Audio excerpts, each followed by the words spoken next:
গীতা পাঠের আসর 5000 কণ্ঠে গীতা পাঠের আয়োজন সনাতনীদের, উপস্থিত কার্তিক মহারাজ।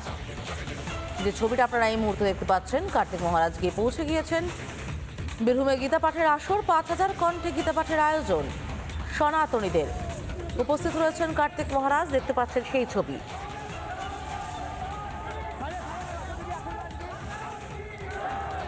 কার্তিক মহারাজকে ঘিরে ভক্তদের স্লোগান।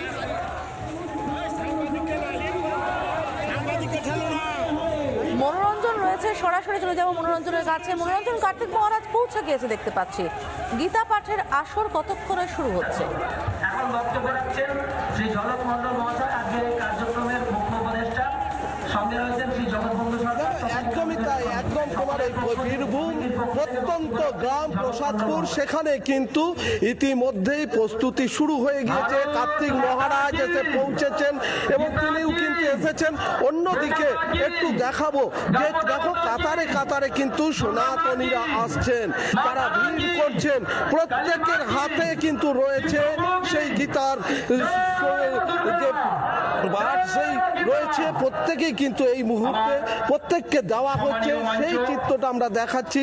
দেখো গীতা পাঠের আসরে কিন্তু প্রত্যেকে এসেছে।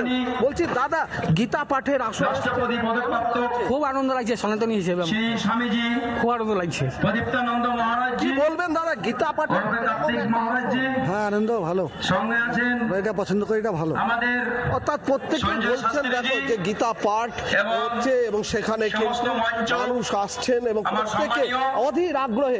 এবং আমরা কিছুক্ষণ আগে কথা বলছিলাম কার্তিক মহারাজের সঙ্গে, তিনি বলছেন যারা বলছে যে কার্তিক গীতা শুধুমাত্র মন্দিরের মধ্যেই হবে তা কিন্তু নয়, গীতা পাঠ ফাঁকা মাঠেও হবে। কারণ কুরুক্ষেত্রের ময়দানে শ্রীকৃষ্ণ তার যে প্রবচন শুনিয়েছিলেন অর্জুনকে, তা কিন্তু ফাঁকা মাঠ ছিল।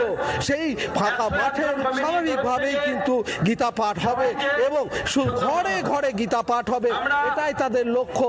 ইতিমধ্যে আরো এক মহারাজজি রয়েছেন, আমরা তার সাথে কথা বলবো।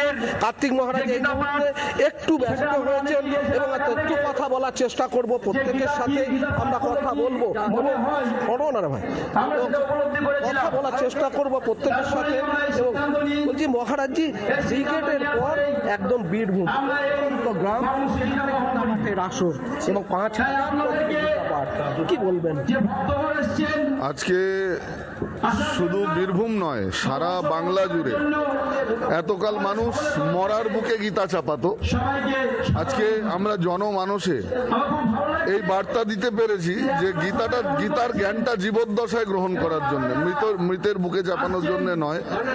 এবং আজকে বাঙালি হিন্দুর ভাগ্য আকাশে যে রাহুর প্রবেশ, যে দুর্দিন আমাদের উপর ধেয়ে আসছে, সেটাকে প্রতিহত করতে গীতার শাশ্বত মন্ত্রে নবযুবকেরা জেগে উঠুক, এই প্রার্থনা। এবং হতাশ অর্জুনকে যেমন ভগবান শ্রীকৃষ্ণ উদ্বুদ্ধ করেছিলেন গীতার বাণীতে, গীতার উপদেশে।